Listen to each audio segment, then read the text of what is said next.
reumatólogo pediatra, muchas veces ni siquiera un internista, y que puede ser de gran apoyo para la resolución de ciertas patologías. Más allá de que estos algoritmos nos vayan a reemplazar, creo que tenemos que cambiar esa visión del miedo a que es una oportunidad de mejora para nosotros. Bueno, cuando hacemos investigación, siempre pasamos por lo mismo. Aquí fue en Copenhague, Dinamarca, un estudio descriptivo retrospectivo más un estudio experimental que me tomó casi 2 años. En Madrid, España, un estudio retrospectivo de casi un año de investigación. En Viena, un estudio de cohortes prospectivos, duramos un año y medio más o menos. En Bruselas hicimos un estudio multicéntrico también que lo publicamos allí, de anestesia, y duramos 6 meses porque era una revisión sistemática. El último de los últimos estudios que publicamos fue en Italia, en Bolonia, un estudio que hicimos durante la pandemia de COVID, y duramos en ese estudio un año y un año para publicar. Y el último estudio que hicimos de inteligencia artificial para el diagnóstico de síndrome coronario agudo utilizando algoritmos, también duramos casi 8 meses con un serio problema para la recolección de la información. ¿Por qué digo esto? Porque cada vez que nosotros entramos en un proceso de publicación y uno mira hacia atrás, podría mirar el vaso medio vacío y decir, no, pero es que a los muchachos ahora les toca más fácil. Sí, puede ser, pero también hay que pensar que si yo hubiese tenido mucho más tiempo para dedicarle a mis publicaciones, ¿qué tantas cosas hubiéramos logrado? Por esa razón, estamos desarrollando una serie de talleres en Latinoamérica donde estamos enseñándole a utilizar estas herramientas de inteligencia artificial. No depende de la condición sociopolítica de nuestros países, no depende de la capacidad tecnológica ni la capacidad computacional, porque todos nosotros tenemos mínimo un celular de alta gama con una capacidad que tiene mucha más tecnología de la que tuvo el Apolo 11 para aterrizar a la Luna. Si bien es cierto, esta figura para muchos de los que seguramente están escuchando esta conferencia, son imágenes que a veces ni siquiera entienden cómo funcionaba esto y era un teléfono que servía para llamar. Ahora los aparatos que nosotros tenemos hasta para llamar sirven.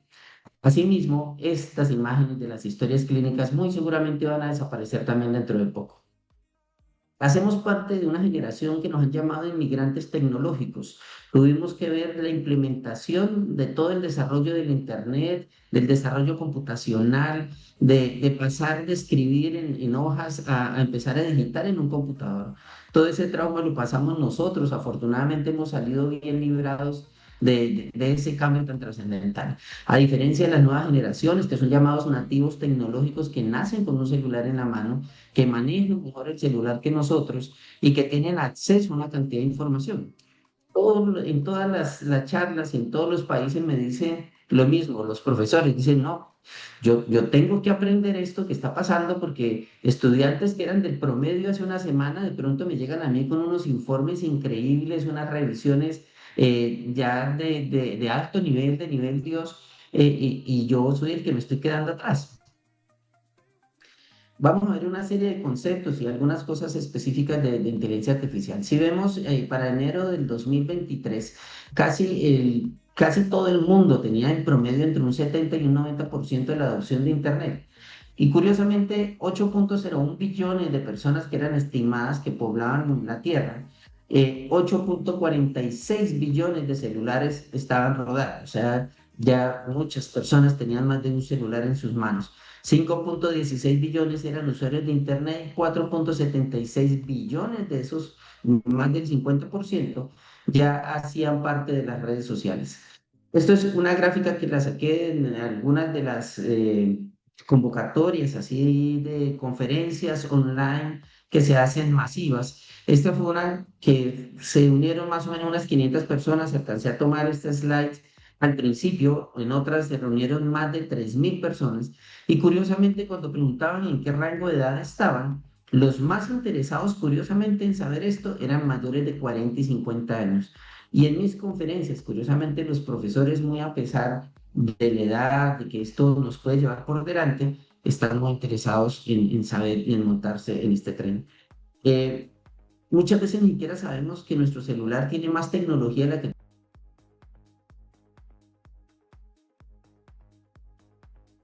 o en su momento tuvo una tecnología de lo que actualmente tiene un horno microondas, con la curiosidad que en ese entonces pesaba más de 30 kilos. Si ustedes recuerdan, los primeros celulares Motorola eran unos aparatos gigantescos y ya todo se ha concentrado en aparatos de última generación y que concentran muchísima tecnología, pero que nosotros no sabemos manejar muchas veces. La inteligencia artificial se ha considerado la cuarta revolución industrial. Cada vez que hay un cambio, genera ansiedad, genera miedo, genera incertidumbre, pero creo que es un momento de oportunidad. ¿Por qué? Porque esto nos está rodeando desde hace mucho tiempo. Este es el llamado Internet de las cosas. Muchos de nosotros ya utilizamos el celular para prender el televisor, para desde nuestro trabajo prender a Siri o prender a Alexa y darle una orden específica para que suba, aumente o baje la temperatura de nuestra habitación. Es lo que llama la paradoja de Moravec, donde dice que las tareas matemáticas avanzadas o basadas en datos suelen ser mucho más sencillas para los computadores, pero para nosotros, por lo contrario, todas esas actividades sensorimotoras y sociales cotidianas de los humanos, de lo que nos caracteriza, se nos facilitan mucho más. Muy a pesar de que esto, en contraposición, debería separarnos, hay un artículo muy interesante de la New England Journal que habla que este daño, la paradoja de Moravec, muy curiosamente, lo que nos lleva es a una nueva era de inteligencia colaborativa. Si nosotros vemos esto como una oportunidad de mejora, nos vamos a dar cuenta que todas esas cosas que no podíamos potenciar anteriormente porque no teníamos la tecnología, lo podemos hacer.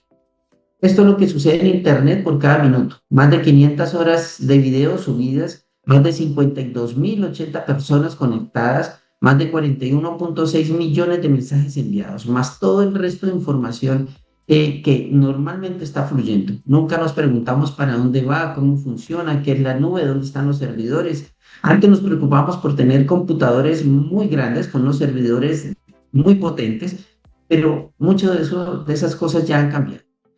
Aquí, solamente para mostrarles algunas de las cosas que nos ha permitido la interconectividad de la cual gozamos actualmente.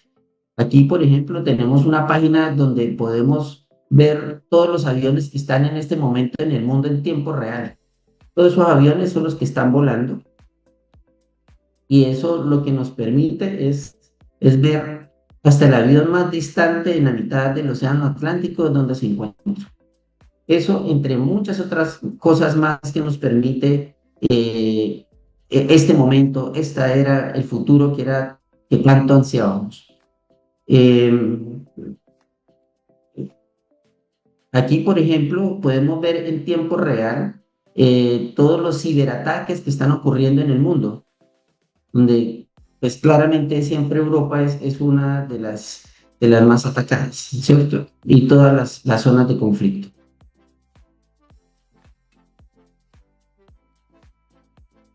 ¿Para qué nos sirve la inteligencia artificial? Se ha estimado que nuestra capacidad pronóstica de empeoramiento y de mortalidad mejora hasta un 25 o un 30%. La capacidad que nosotros tenemos de antecedernos a cualquier evento o a cualquier severidad de cualquier enfermedad en comparación a los métodos tradicionales está facilitado por la inteligencia artificial, por los algoritmos. ¿Pero por qué? Porque se entrenan en base en datos ya conocidos. En una de las consultas que hacía en ChatGPT, alguna vez hablábamos sobre la concepción de lo que era la inteligencia artificial y cómo lo definía y cómo lo veía con respecto al ser humano cuando uno interactúa con un algoritmo. Decía que un robot humanoide suele ser la imagen icónica de la inteligencia artificial representando máquinas capaces de realizar tareas inteligentes. Pero no es lo único que nos gobierna, porque a nosotros nos asusta todo aquello que se parezca al ser humano por algo que se llama una teoría del valle inquietante. Entre más tenga parecido al ser humano es lo que más nos genera rechazo, pero nos gobiernan los algoritmos. No sé si se ha puesto a pensar en cuando existe un fraude en la tarjeta de crédito, en cuestión de segundos les llega a ustedes una alerta. Imagínense la cantidad de transacciones por segundo que están ocurriendo. Y eso lo hacen algoritmos que lo hacen con base en detección de anomalías. ChatGPT, que es la inteligencia artificial que más conocemos, ya ha sido probada para pasar muchos exámenes médicos como los STEP norteamericanos y muchos estudios en todo el mundo. Ha tenido un mejor desempeño en medicina en áreas como psiquiatría, neurología, obstetricia y ginecología, y menos desempeño en pediatría, medicina de urgencias y medicina de familia. Esto se debe muy seguramente por el tiempo de entrenamiento del algoritmo, pero seguramente lo ha pasado. Y aquí, inclusive en Chile, el EUNACOM, que es un dolor de cabeza para todos nosotros los extranjeros, también claramente lo pasó. Una publicación súper interesante de OpenAI donde habla con respecto a ChatGPT, que ahora utiliza una técnica que se llama razonamiento en cadena de pensamiento, que es la COT. Por eso cuando ustedes tienen el modo Pro de ChatGPT, le pueden colocar ChatGPT O3, que es el de razonamiento en cadena de pensamiento, uno de tantos, y las búsquedas van a ser muchísimo más precisas. ¿Por qué lo hace? Porque la forma como normalmente se produce la respuesta ante una inteligencia artificial lo hace a través de cálculos matemáticos donde estima cuál es la siguiente palabra más probable que debería generar como respuesta. Pero cuando hace razonamiento en cadena de pensamiento, usted le expone un problema, lo que hace es que divide ese problema en varios segmentos y los analiza por aparte y posteriormente genera una respuesta que es muchísimo más precisa. Hace unos días un colega que es intensivista pediátrico tenía que hacer un taller y que le dijo, Ángel, yo quiero que usted venga, pero quiero venderle como la idea a los compañeros, yo tengo que presentar un taller y llevo como 3 semanas buscando información. ¿Usted me puede mostrar cómo lo haría usted con inteligencia artificial? Ok, yo soy epidemiólogo clínico, obviamente lo he hecho manualmente y ahora sé cómo es que se hace con inteligencia artificial. Hicimos una búsqueda general, la búsqueda es una búsqueda profunda, obviamente se hace en cuestión de pocas horas, pero uno tiene que invertirle más tiempo. Y luego le dije, bueno, hágamela por favor utilizando razonamiento en cadena de pensamiento y compáreme las dos a ver cómo le fue. Y efectivamente, cuando yo utilizo revisiones por cadena de pensamiento, la búsqueda es mucho menos. Claramente, el potencial daño que tiene el uso de los chatbots en educación, porque ya nosotros le preguntamos a los internos, le preguntamos a nuestros residentes cualquier concepto y es fácil preguntarle a ChatGPT. Desafortunadamente necesitamos unas guías éticas claramente visibles y tangibles en cada uno de nuestros países que todavía estamos muy lejos de eso para generar el control. Porque ya los controles de la copia que nosotros hacíamos, el control a nuestros estudiantes estándar, ya no se puede hacer, pero entonces tenemos que pasar a ya métodos un poco más tecnológicos. No tiene nada que ver que los que estudiamos en la universidad pública necesitemos más agresividad para el cuidado. Pero algo importante que está publicado en este artículo es que aunque la eficiencia de ChatGPT es innegable, eh, sus conceptos deben ser tomados con precaución y por eso siempre lo subrayo en rojo, Arial 50, aunque es lo que menos ven porque lo que más facilita es la respuesta. Esto es, por favor, si ustedes van a utilizar ChatGPT, por favor revisen lo que hacen para que no les pase eso. Apoyo legal y administrativo. Asesoría gratuita o a bajo costos en temas legales, contables y de cumplimiento normativo. Si estás interesado en un sector específico como turismo, comercio o agroindustrias, puedes darte ideas más puntuales si quieres enfocar en alguna industria en particular. Ser los responsables de la información que nosotros suministramos. ¿Por qué? Porque se pueden generar algo, además de que es un error, que él ni siquiera está procesando la información, el conferencista anterior, que cuando yo utilizo inteligencia artificial se me puede presentar un riesgo y es la alucinación.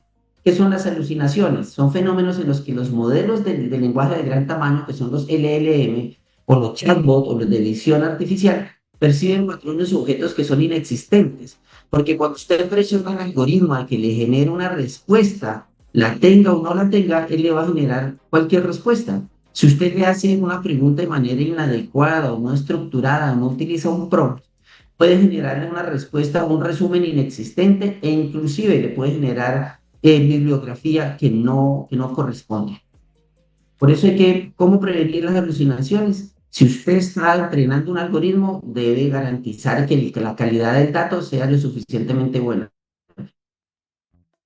El algoritmo no piensa por sí solo, es entrenado y aprende a partir de datos. Si los datos están mal hechos, si usted le da basura, basura le va a generar.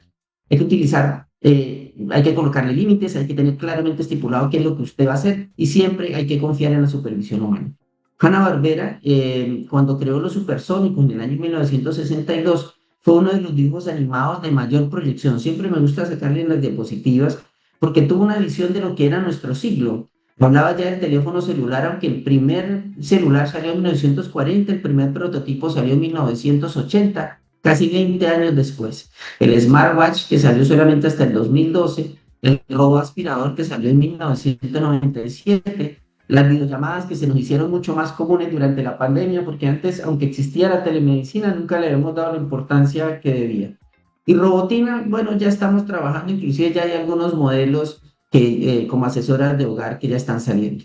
¿Cómo ha sido la evolución de la inteligencia artificial en función de la línea del tiempo? Los primeros que hablaron de o acuñaron el término de inteligencia artificial fue John McCarthy. Por eso hablamos de inteligencia artificial desde la década del 50. ¿Por qué ahora es el boom? Porque antes no teníamos la capacidad tecnológica que tenemos ni la capacidad computacional. Alan Turing es llamado el padre de la computación moderna, ya que pudo diseñar la máquina bomba de Turing, que fue la encargada de descifrar los códigos nazis que eran transmitidos a través de la máquina Enigma durante la Segunda Guerra Mundial, y gracias a esto generó un quiebre para los aliados y la ganancia de la Segunda Guerra Mundial. Cuando vemos en el tiempo, desde 1950 se crea el primer robot, el primer ratón robot, que sencillamente podía reconocer, mediante el reconocimiento de algunos patrones, reconocer algunas rutas que había tomado para tomar su salida. Y vemos cómo en 1970 sale el primer microprocesador, el primer iPhone, que sale más o menos en 2005, 2007, y en la época actual donde estamos en inteligencia artificial con reconocimiento de lenguaje, reconocimiento de voz. Esto es uno de los cortes que hace Our World in Data, que es el responsable de todas las estadísticas que nosotros manejamos durante la pandemia, donde hizo un corte para el 2023, donde la línea de base era la capacidad humana de sus actividades más relevantes y trazaba qué tanto había evolucionado la inteligencia artificial y cuáles de estas actividades aún no las podía sobrepasar. Entre esas estaba el reconocimiento de la voz y el razonamiento predictivo. Pero ya vimos anteriormente que las evoluciones en el razonamiento predictivo cada vez son más notorias. La UNESCO define la inteligencia artificial como tecnologías de procesamiento de información que integran modelos y algoritmos que producen una capacidad para aprender y realizar tareas cognitivas, dando lugar a resultados de predicción y adopción de decisiones en entornos materiales y virtuales que eventualmente pueden superar la capacidad humana. Cuando hablamos de data science, fue el término acuñado por William Cleveland en el 2001, donde incluye todos estos aspectos: inteligencia artificial, minería de datos, machine learning, que es el aprendizaje automático, redes neuronales, deep learning y big data, de lo que hablaremos un poquito. Esta ha sido la evolución en función del tiempo hasta llegar a la inteligencia artificial generativa. Pero ¿cómo se produce la inteligencia artificial? Partimos de unos datos, unas bases de datos que antes desestimábamos, antes utilizábamos otros sistemas pues para generar conocimiento, pero ahora le ponemos mucho cuidado a datos que tengan unas características especiales. Luego los pasamos con una serie de algoritmos, que son una serie de códigos, que ahora vamos a ver el ejemplo de redes neuronales, que mediante el paso de estos datos se generan unos cálculos estadísticos y matemáticos profundos donde estiman la realidad observada versus la esperada de los datos, y de esa forma empiezan a reconocer los patrones. El ser humano aprende a partir de patrones a medida que está en contacto con los estímulos. Ya una vez se reconocen los patrones, la inteligencia artificial está entrenada, y cuando se considera que genera inteligencia, es porque aprende además de los datos nuevos. A medida que está en contacto y que se genera la interacción con el ser humano, con los estímulos, su conocimiento se va a hacer mucho más preciso. Por eso, para poder lograr ese tipo de reconocimiento de una manera más precisa, se descubrió el procesamiento del lenguaje natural. ¿Por qué? Porque los datos son datos estructurados y datos no estructurados. Los datos estructurados son los que nosotros conocemos organizados como filas y columnas. Y los datos no estructurados son aquellos que no obedecen a una estructura específica, como por ejemplo la voz, las imágenes, los píxeles, que son datos que no obedecen a un patrón específico y se requería de una estructura diferente para poderlos procesar. Y por eso el NLP es el que nos permite traducir de texto de un idioma a otro, responder a órdenes escritas o orales, hablando de los algoritmos, o reconocer a usuarios por voz o el reconocimiento facial. Y un subgrupo de estos son los algoritmos grandes de lenguaje, que son los LLM, que son mucho más específicos, y estos son los que han permitido que cada vez la comprensión de la voz, la comprensión de la voz a texto, de texto a sonido, sea mucho más precisa. Estos son los modelos de redes neuronales, siempre van a tener una capa de entrada y tres capas profundas. Cuando la red neuronal contiene más de tres capas, es donde se produce el deep learning, el aprendizaje profundo. Eh, Cuando una red neuronal tiene una estructura básica, nosotros como humanos tenemos la capacidad de saber y dilucidar cómo reconoció los patrones en los datos que nosotros le dimos. Pero cuando ya se pasa a un aprendizaje profundo, no perdemos esa capacidad y es uno de los grandes miedos que tenemos en la generación de conocimiento en inteligencia artificial. Por eso hemos pasado, evolucionado de una IA simbólica a través de reglas lógicas, pasando por redes neuronales convolucionadas, hasta los GPTs y los Transformers, que más adelante sabrán que es un GPT, hasta los modelos multimodales que utilizan combinaciones de estos modelos para que sea mucho más preciso el conocimiento. Y pasamos a lo que es un GPT. Ustedes todos saben que es el chat GPT, pero nadie sabía que era un GPT. El GPT es Generative Pre-trained Transformers. Son arquitecturas de redes neuronales que previamente ya han sido entrenados con una gran cantidad de datos y que tienen la capacidad de generar un nuevo contenido o datos. ¿Qué son los tokens? Los tokens son las formas como se transmite la información a través del ciberespacio.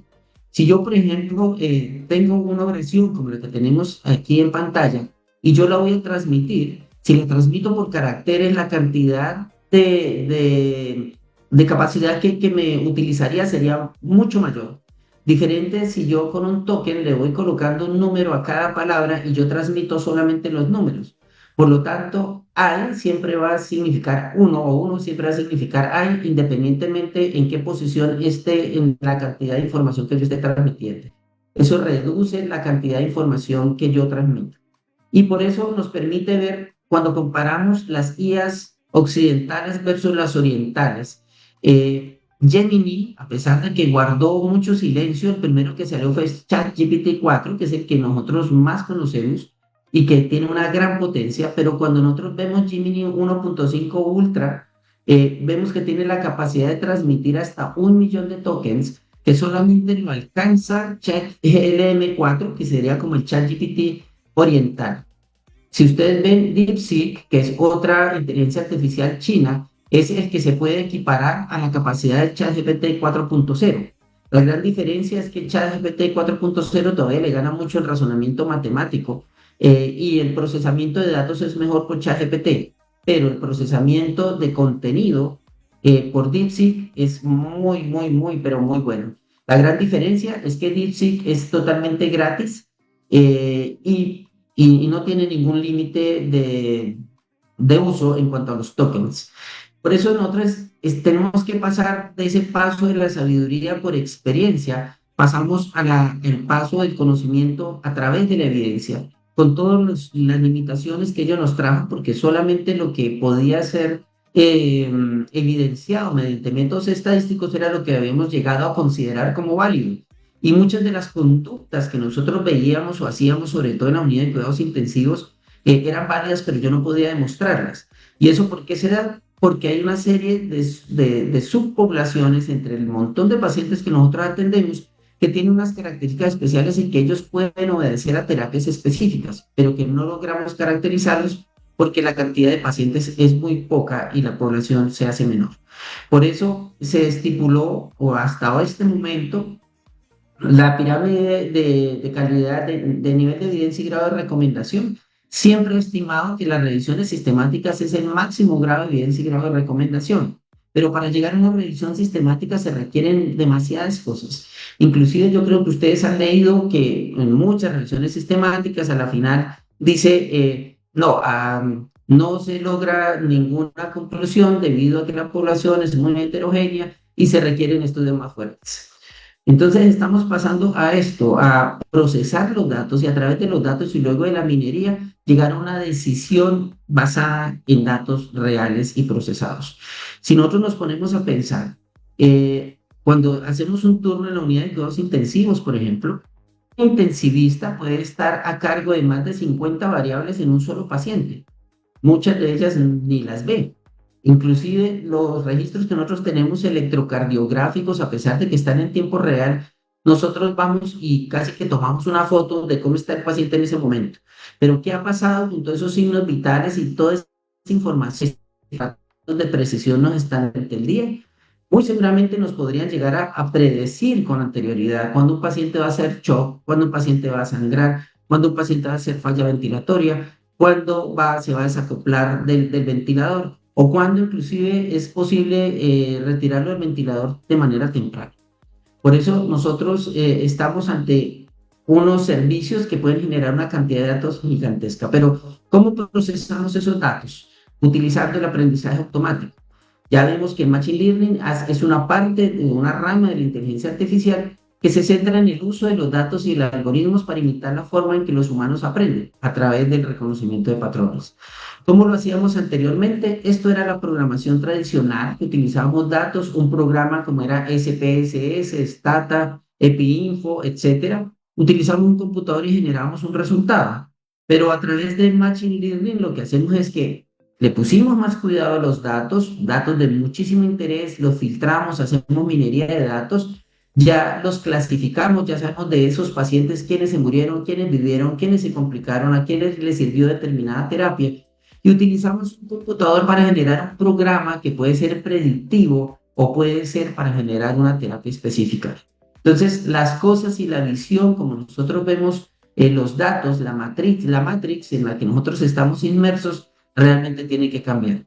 Y ustedes escuchan el término de Big Data, pero el Big Data, ¿qué es? No se trata de solamente un volumen de datos gigantesco, sino aquellos datos que se generan a una velocidad más grande en mi capacidad de procesamiento, con una variedad y un gran interés y una veracidad y un valor para poderlos procesar. Por eso, imagínense ustedes interconectar todos los equipos. O sea, nosotros estamos ahora trabajando en un proyecto de investigación donde estamos tratando de unir todos estos equipos para concentrar toda la información y generar este Big Data. Son todos los equipos de precisión que nos dan datos que es una veracidad importante, con un gran valor, un volumen que se genera en grandes cantidades, a una gran velocidad y una gran variedad. Por eso, esto nos permite romper el paradigma de solamente procesar una porción de la población. Siempre que hacemos un estudio de investigación nos preocupamos por seleccionar un tamaño de muestra que sea representativo de la población general, pero muchas veces esos ensayos clínicos controlados, aleatorizados, que cumplen toda la metodología, utilizan pacientes que son tan fuera de la realidad, porque a nosotros no nos llega el paciente que es jugador olímpico, que tiene un índice de masa corporal entre 25 y 30, que se toma todos los medicamentos, que está en una falla renal grado 1 totalmente controlada, que acude a todas las citas con el especialista y que reza un Padre Nuestro todas las mañanas. No, a nosotros nos llega el paciente obeso con un índice de masa corporal que ni siquiera está en ninguna tabla, que tiene una hemoglobina glicosilada de 12, 15, 18, que toma, fuma y es terrible. Y esos pacientes son los que muchas veces escapan de estos estudios. Cuando hablamos de tipos de inteligencia artificial, hay de varios tipos. Hoy solamente vamos a hablar por nivel o alcance de la inteligencia. Cuando hablamos de inteligencia artificial estrecha, son todas aquellas inteligencias que hasta este momento, con la capacidad computacional que nosotros tenemos, están allí incluidas, absolutamente todas. Desde Siri, Google GPT, las aspiradoras, los asistentes de conducción, ChatGPT, todo todavía hace parte de esta inteligencia estrecha. Uno de los grandes miedos, y pues ustedes que vieron Terminator, imagino que todos lo hemos visto, es que cuando las máquinas pueden llegarnos a dominar o a superar, En teoría, esto es una posición teórica que pues, se puede llegar a la inteligencia artificial general, donde las IAs pueden llegarnos a superar en casi todas nuestras labores como seres humanos. Inclusive la superinteligencia, si ustedes recuerdan la película de Yo Robot de Will Smith, Vicky era la denominada superinteligencia artificial, así como Skynet en Terminator, donde era un sistema informático que puede llegar a superar absolutamente todas las actividades del ser humano. Esto teóricamente puede llegar a ser posible, pero todavía no tenemos la capacidad computacional para que eso pase. Pero será cuestión de unas cuantas décadas. Hablando de conceptos puntuales que quiero que les quede claro, cuando hablamos de inteligencia artificial generativa es un término que utilizamos para los modelos de aprendizaje automático, donde se crea contenido a partir de órdenes específicas. Si usted le da una orden a ChatGPT que le responde una pregunta precisa, se le responde. Eso es inteligencia artificial generativa. O le dice, hágame una imagen de una flor, se la va a hacer. Es una respuesta puntual a una pregunta puntual. Pero cuando hablamos de inteligencia artificial multimodal, esto lo vuelve muchísimo más interesante. No sé si ustedes han visto toda la evolución que tiene Gemini, que tiene ChatGPT. Si ustedes, por ejemplo, tienen un plato típico en Bolivia y le toman una fotografía, hagan la prueba.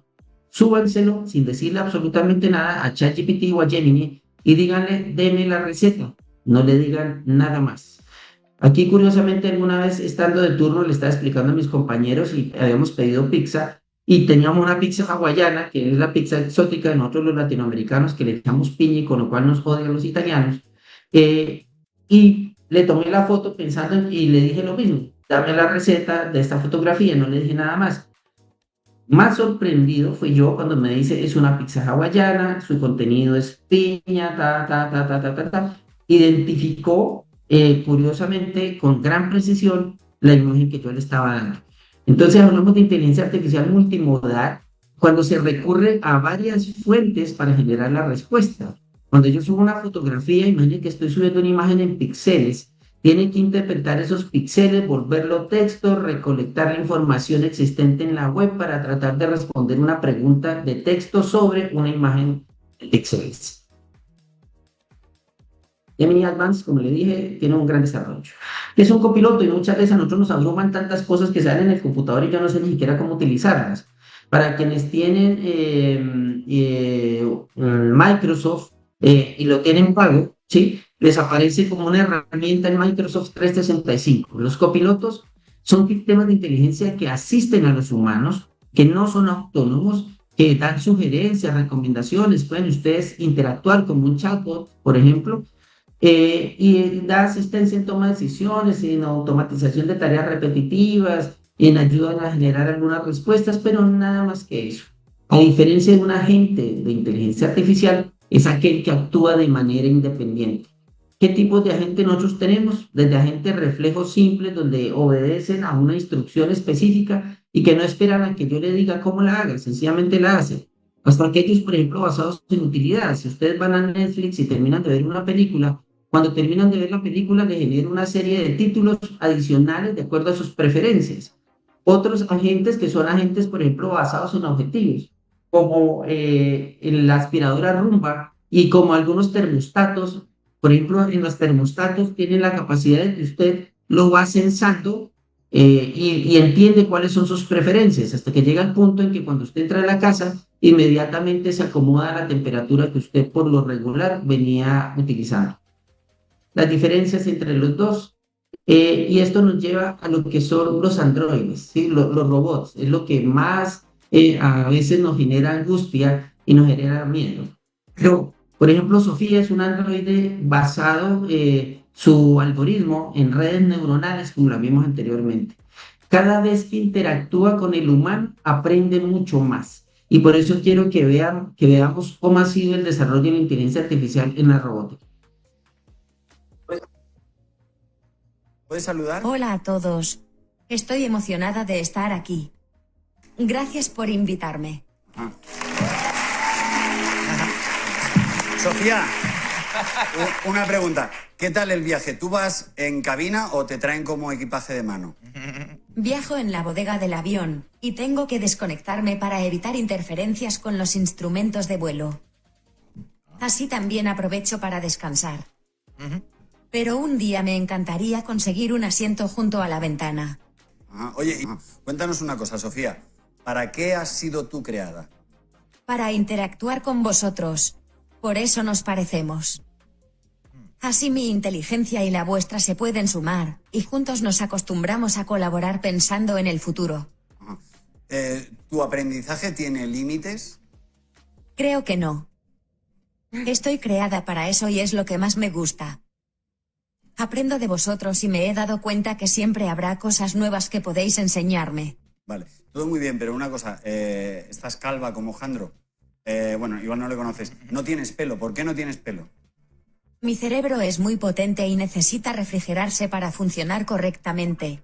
Además, creo que me veo mejor así. ¿Tú eres una máquina? Sí, soy un robot. Soy un tipo de máquina. Pero en cierto modo los seres vivos son una máquina biológica. Con el tiempo, la distinción entre vida y máquina comenzará a desdibujarse aún más. Siempre me ha parecido muy interesante las respuestas de Sofía y eso fue ya hace algunos años.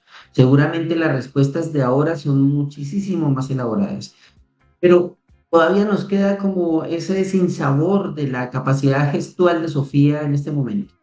Entonces, Ameca de Generic Arts fue creado precisamente con estas mejoras, es considerado uno de los androides más evolucionados sobre la faz de la Tierra.